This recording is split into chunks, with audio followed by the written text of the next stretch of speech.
A minha mãe, ela me ensinou a ler na Bíblia, quando eu tinha ali entre 4 e 5 anos, antes de ir para a escola.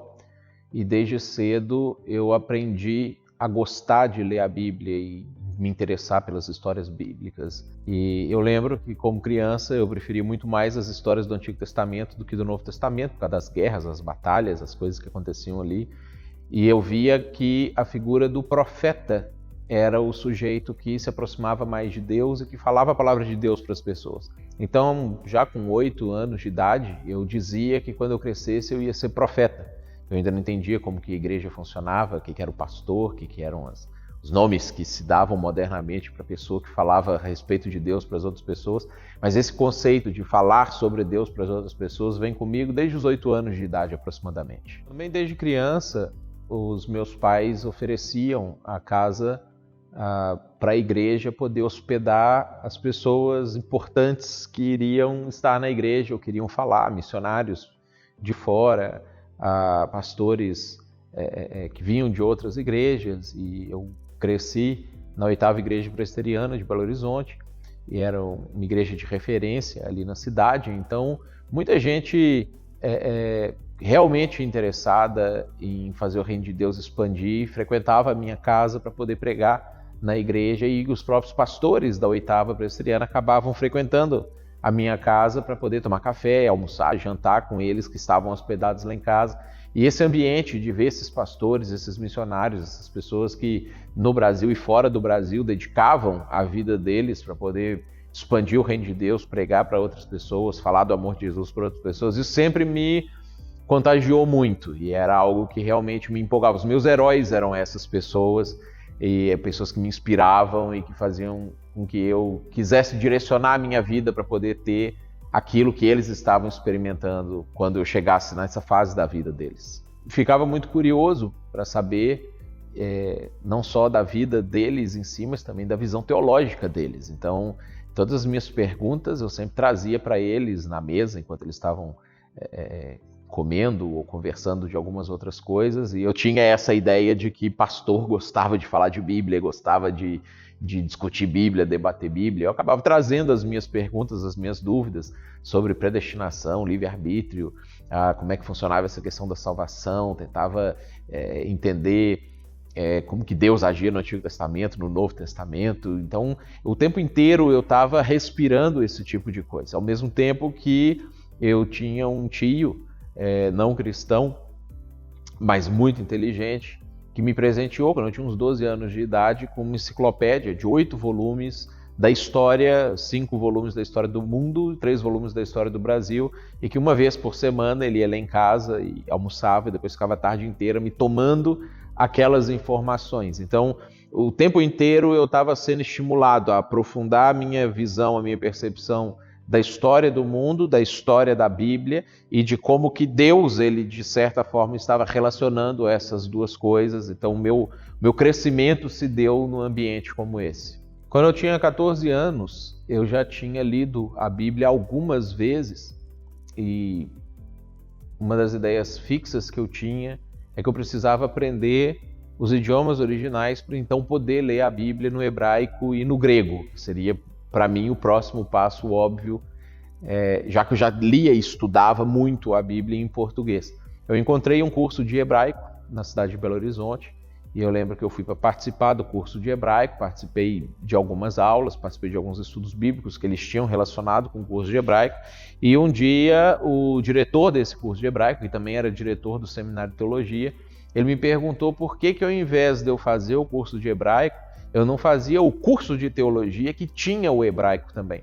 E foi quando eu falei para ele que eu tinha 14 anos de idade. Ele acho que achava que eu tinha já, 17, 18, já estava em fase de faculdade, né? E conversei com ele sobre isso. Eu lembro que na época ele conversou com outras pessoas e eles decidiram que eles poderiam abrir uma exceção para mim e eu poderia estudar. E meu outro problema é que eu não tinha dinheiro para estudar, porque eu não trabalhava. E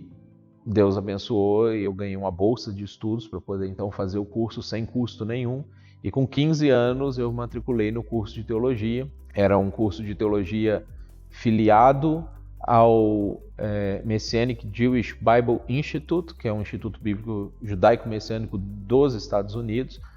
e que, apesar de ter algumas doutrinas meio esquisitas, meio estranhas, me dava a perspectiva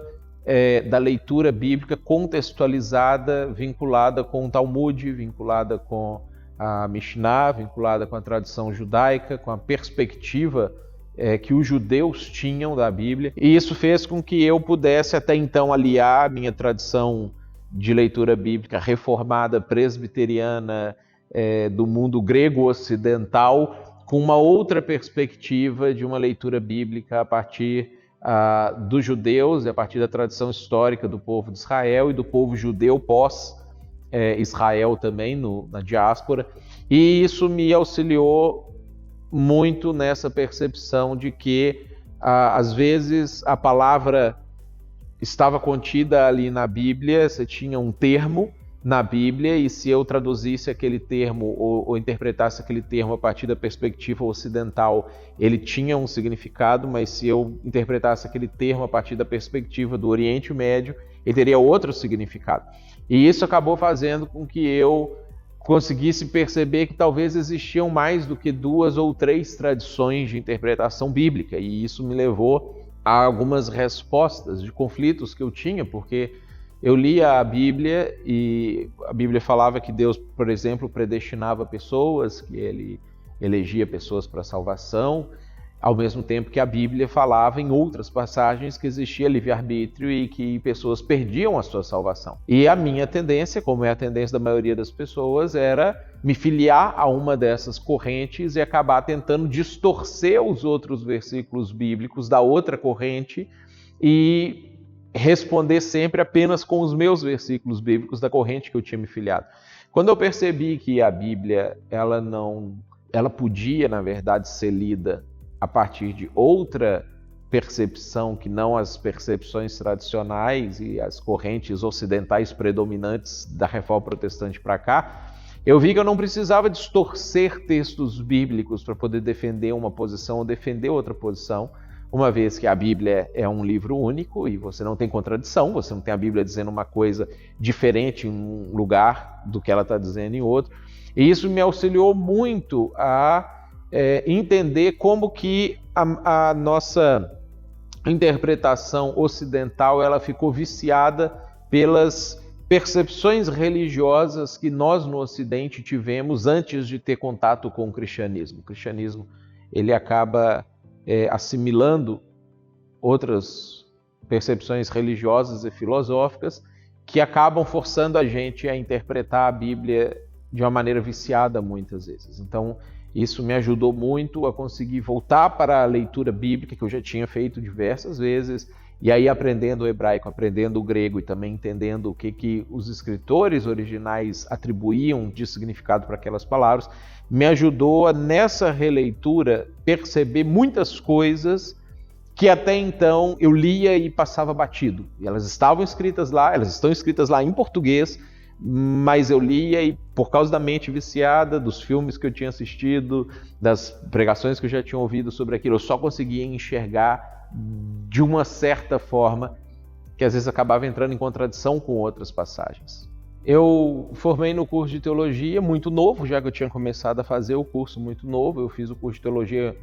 paralelo à conclusão do 2º grau. E o meu desejo sempre foi ser pastor. Quando eu descobri que o nome que se dava ao profeta nos dias de hoje era pastor, então eu mudei. E eu passei a querer ser pastor e não profeta. Só que ninguém jamais ia confiar uma igreja para um menino de menos de 20 anos de idade.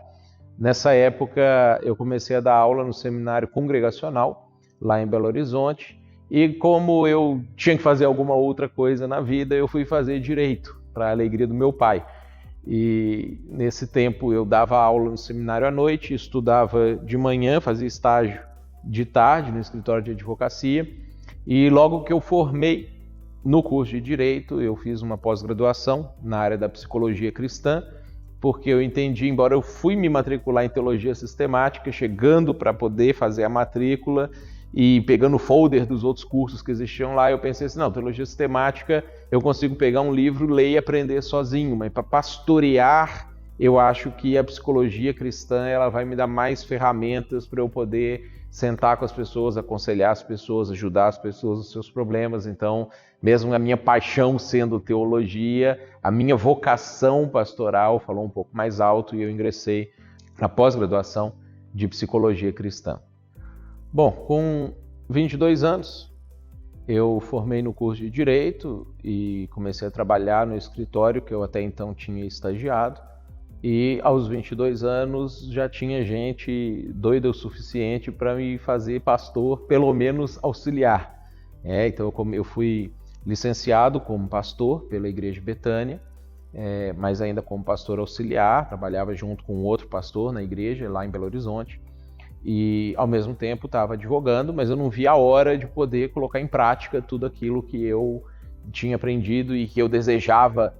ver acontecer dentro de uma igreja. Isso aconteceu até os 24 anos de idade, quando eu tive a oportunidade de mudar para Rio Grande do Sul, para a região metropolitana de Porto Alegre, para poder trabalhar com uma igreja que seria plantada na cidade de São Leopoldo, no Rio Grande do Sul. Já existia um grupo base formado nessa cidade a partir do trabalho do missionário americano chamado Patrick Dugan, com a Nedra Dugan. Eles iam mudar para a cidade de Curitiba, então eu vim para poder assumir esse trabalho e dar seguimento para fazer com que esse grupo base de pessoas, de cerca de 17 pessoas, se transformasse numa igreja propriamente dita, consolidada, com as estruturas, tudo aquilo que uma igreja precisa ter. Quando eu cheguei na cidade de São Leopoldo, eu tinha muitos ideais, muitos sonhos, e para mim eu ia desenvolver mais ou menos o mesmo tipo de trabalho que eu desenvolvia como pastor auxiliar de uma igreja que já existia, só que agora como pastor principal da comunidade. Só que uma vez que a igreja ela não era uma igreja com todas as estruturas de uma igreja, com toda a vida de uma igreja, e também eu era inexperiente como líder sozinho, eu comecei a trabalhar e seguir alguns pensamentos, e também com a cabeça de um mineiro no Rio Grande do Sul. Isso fez com que desse tudo errado. Eu cheguei e rapidamente esse grupo de 17 pessoas foi encolhendo até se tornar um grupo de 5 pessoas. E eu lembro que durante esse encolhimento desse grupo, a minha percepção era que eu estava fazendo não só tudo errado, como provavelmente eu estava na vocação errada. Eu não deveria nem ser pastor, talvez eu deveria voltar a ser professor de seminário e advogar e ajudar numa igreja existente, mas o meu trabalho propriamente dito à frente de uma igreja era algo que eu achava que Deus não tinha me chamado para fazer. E por algumas vezes eu pensei em desistir, eu pensei em voltar para Belo Horizonte, e teve uma circunstância muito específica, muito marcante na minha vida, a partir de um outro pastor amigo meu chamado Daniel, que uma conversa que nós tivemos, ele fez uma alegoria com o meu ministério e aquilo que estava acontecendo com uma pessoa que precisava se recuperar. E eu lembro que a hora que eu terminei aquela ligação com ele, eu orei e falei com Deus, falei, Deus, eu não vou pedir para sair, eu gostaria muito de sair, eu gostaria que a igreja pedisse para eu sair, ou que os líderes da denominação me tirassem daqui e trouxessem outra pessoa para cá e me mandassem para Belo Horizonte, mas eu não vou fazer esse pedido, eu não vou me desligar ou me demitir da função, e se o Senhor quiser que eu continue, eu vou continuar, mesmo que eu acho que não vai dar certo e que eu não sirvo para coisa e que eu não sou a pessoa ideal, nem estou no lugar ideal para poder desenvolver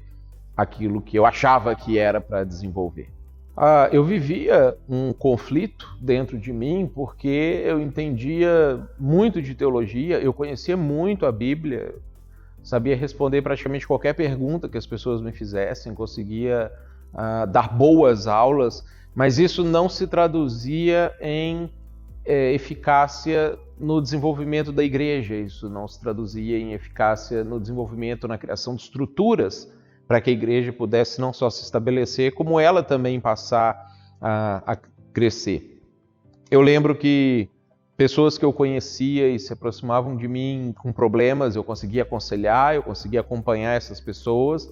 e muitas vezes as pessoas até convertiam ou já eram convertidas e resolviam caminhar junto comigo porque eu as tinha ajudado naquela circunstância, mas isso não conseguia sair da esfera de 20 a 30 pessoas, que era o máximo de pessoas que eu conseguia manter contato de uma maneira um pouco mais consistente. E aí eu lembro assim, de alguns pontos que marcaram essa minha trajetória no ano, acho que 2 anos depois que eu estava aqui, um pastor americano, que foi missionário americano aqui no Brasil por muito tempo, fundou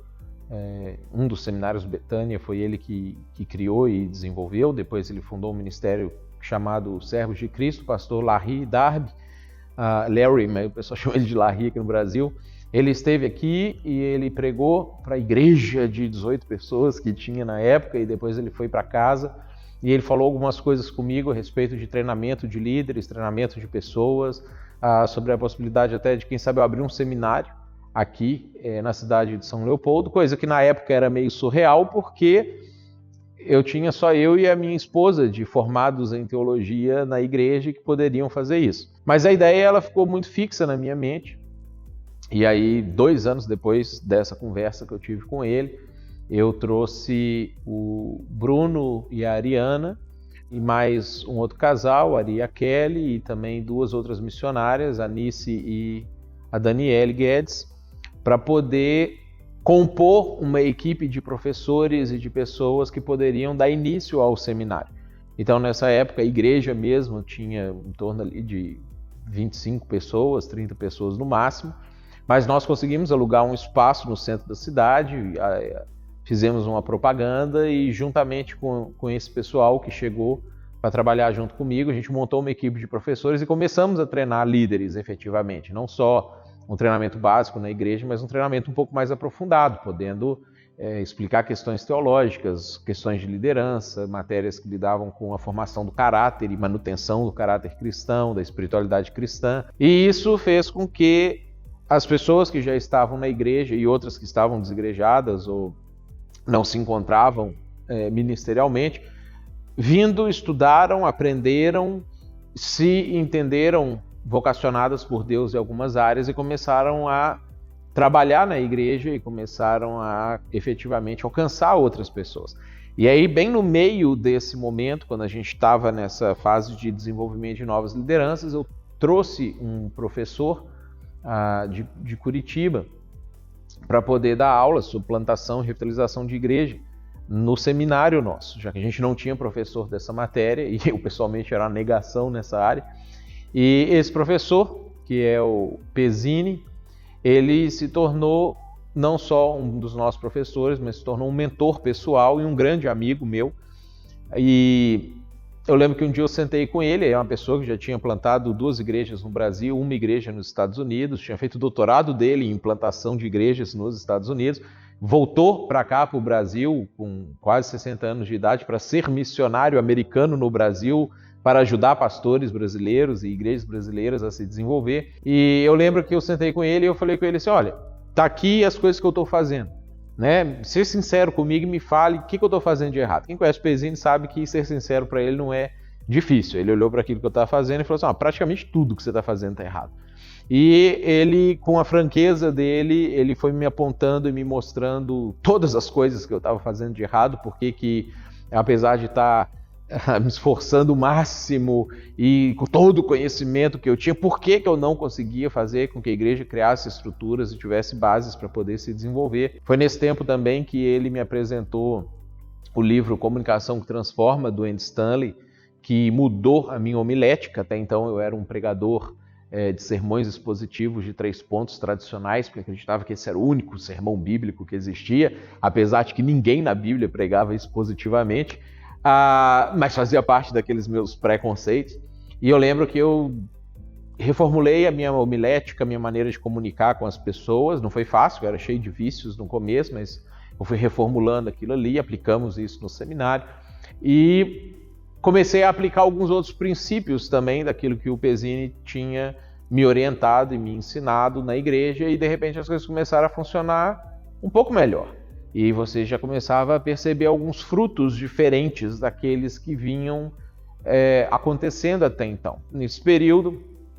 Deus me abençoou pela segunda vez através da vida dele. Eu estava sem recurso financeiro para fazer muitas coisas além de sobreviver, e ele pagou um curso para mim, uma pós-graduação na cidade de Campinas, no Seminário Presbiteriano, de plantação e revitalização de igrejas. Então, eu tive a oportunidade novamente de voltar a estudar, que é uma coisa que eu sempre gostei, e estudar algo extremamente prático, relevante, para poder fazer a leitura do contexto, fazer a leitura das pessoas, fazer a leitura do meu ministério, da minha vocação, e conseguir criar as estruturas necessárias, respondendo às perguntas: quem eu sou, aonde eu estou e o que Deus quer fazer de quem eu sou, aonde eu estou, para poder transformar a realidade da Igreja Betânia na cidade de São Leopoldo. Isso fez com que a igreja mudasse de patamar. A gente começou a crescer e desenvolver, novas pessoas começaram a chegar, pessoas começaram a se converter, a gente começou a batizar pessoas, pessoas começaram a dar testemunho de como a vida delas estavam efetivamente sendo transformadas por aquilo que estava acontecendo na igreja, e agora as coisas faziam sentido. A gente conseguia ver quando não crescia, por que não crescia, não era algo que a gente achava ou atribuía à soberana decisão de Deus de não predestinar aquelas pessoas para a salvação, ou botar a culpa nas pessoas, ou falar que o gaúcho é mente fechada e não quer converter. Não, a gente conseguiu entender o que de fato a gente estava fazendo errado e quais eram os caminhos de correção possíveis para aquilo ali. Entendemos que no momento talvez não tínhamos todas as ferramentas ou todas as formas de fazer, mas já sabíamos o que precisava acontecer e o que podíamos fazer para vir a ter aquelas ferramentas. E isso mudou radicalmente o meu ministério, a minha maneira de ver, a própria vocação de Deus para a minha vida, a própria Igreja Betânia aqui na cidade de São Leopoldo, e fez com que a gente então resolvesse dar um passo maior, não só no trabalho e no envolvimento com plantação de novas igrejas em alguns lugares no Brasil, como também em implementar o treinamento das pessoas que queriam se envolver ministerialmente através do que a gente poderia chamar do CEMIB Sul 2.0. No CEMIB Sul 2.0, nessa segunda fase do nosso curso teológico, nós conseguimos aliar duas coisas que são, eu entendo, que determinantes para o sucesso dessa nossa nova formação do curso. Nós temos hoje uma pessoa que dirige o seminário, que é o Rumenig, que ele é voltado diretamente para a parte acadêmica, é uma pessoa que tem uma percepção muito grande nas questões de teologia, de comunicação, é alguém que academicamente tem o preparo para isso, que entende como filtrar as coisas ruins da academia, mas aplicar as coisas boas da academia para a formação e estruturação de um curso sério que tem toda a estrutura que pode facilmente caminhar para se tornar uma faculdade ou até uma pós-graduação. E conseguimos também aliar essa minha segunda parte da minha jornada de conhecimentos, quando eu entendi o que é uma igreja missional, o que é a vocação real de todos os crentes, o sacerdócio universal de fato de todos os crentes, de maneira que a gente conseguiu construir um curso que tem uma pegada acadêmica forte, que consegue ter essa percepção teológica fora da caixa, onde nós ensinamos as teologias tradicionais, as visões tradicionais teológicas a respeito dos pontos da Bíblia, mas também oferecemos para a pessoa a perspectiva original hebraica daquilo que estava acontecendo e a visão do hebreu que escreveu aqueles textos bíblicos que são analisados, são estudados. A gente consegue também oferecer uma formação teológica sólida, tanto para o pastor, às vezes que já é pastor de igreja, mas não fez, não teve um curso teológico para isso, quanto para aquele que quer se tornar pastor ou pastora ou líder de uma igreja. Ao mesmo tempo, a gente consegue fornecer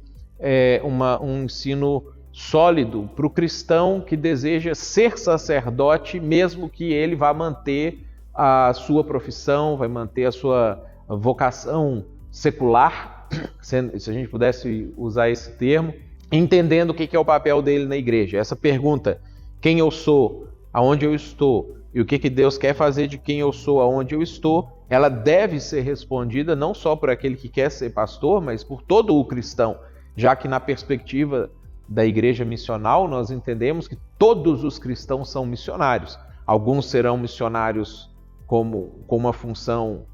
específica dentro da igreja, alguns serão missionários como advogados, como engenheiros, como pedreiros, como comerciantes, como vendedores, como empresários, nos vários ambientes que Deus direcionar aquela pessoa. E o objetivo do CEMIB-Sul 2.0 é poder fornecer para essas pessoas tudo aquilo que elas precisam para exercitar o ministério delas da melhor maneira possível.